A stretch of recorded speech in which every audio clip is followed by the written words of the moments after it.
잦은 두통이 있으시거나 근데 어느 한쪽은 조금 숨이 막힌다. 이게 좀 유병률이 높기 때문에 이제 많게 보고가 되는 건 80%까지.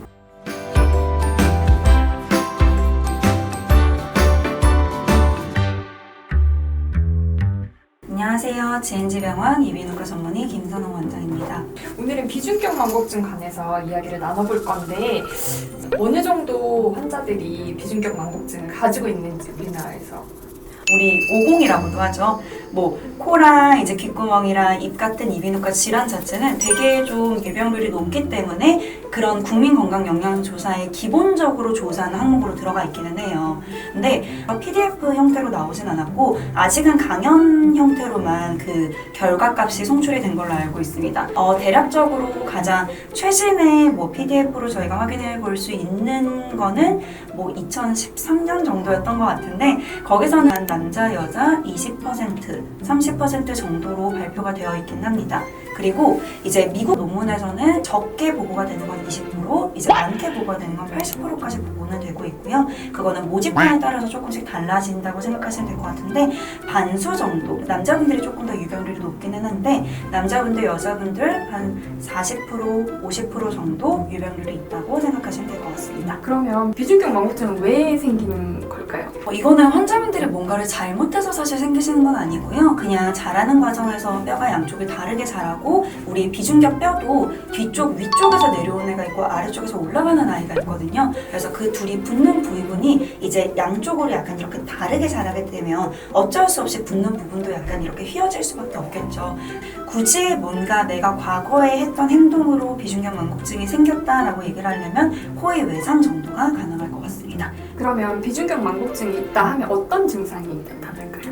다들 어떤 증상이 있지는 않으실 수도 있어요. 저만 해도 저는 코막힘이 없는데 비중격은 오른쪽으로 휘어있기는 하거든요. 근데 비중격 망곡증이 있다고 해서 모두 증상이 있는 건 아니지만 어떤 증상이 있을 때 내가 좀 비중격 망곡증이 있나 라고 생각해 보실 수 있냐면 이제 한쪽으로 휘어서 코가 막히니까 코막힘, 그리고 코막힘에 따라서 우리 안쪽으로 부비동 공간에서 배농이 잘 이루어지지 않아서 축농증이랑 관련된 증상들이 좀 있으실 수가 있고요. 그리고 코로 숨을 못 쉬시고 입으로 쉬시다 보니까 구취가 조금 많이 나실 수가 있어요. 그거랑 같이 주무시는 분이 코골이가 심하다라고 얘기를 할 때도 혹시 코가 막혀서 입을 벌리고 숨을 쉬기 때문에 이 코골이가 있는 건 아닐까라고 의심해 보실 수 있습니다. 그리고 유관적으로 휜 코가 있으신 경우에도 비중격 망곡증이 동반되어 있는 경우가 많습니다. 그러면 비중격 코 성형은 어떤 분들이 고려를 하면 좋을까요?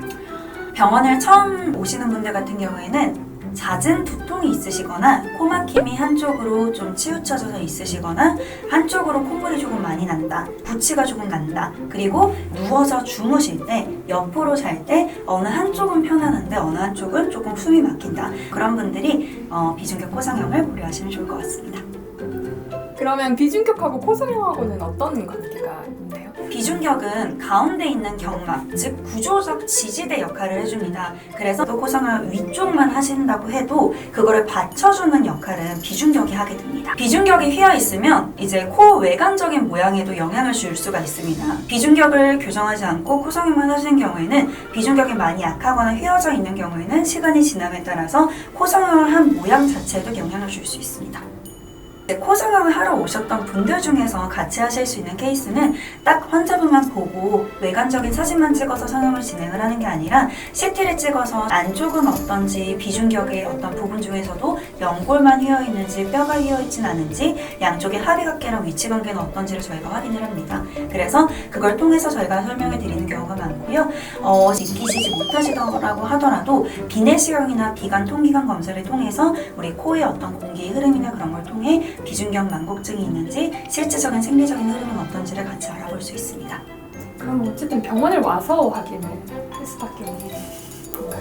그렇죠. 병원을 한번 방문해 주시면 친절하게 상담해 드리도록 하겠습니다. 네, 오늘은 비중격 코성형에 대해서 말씀을 드렸는데요. 만약에 아까 제가 말씀드렸던 어떤 구취나 우리 코막힘이나 누웠을 때 조금 불편하게 숨이 쉬어진다, 코골이 같은 불편감이 있으시다면 언제든지 편하게 GNG 병원을 방문해 주시면 친절하게 상담해 드리도록 하겠습니다.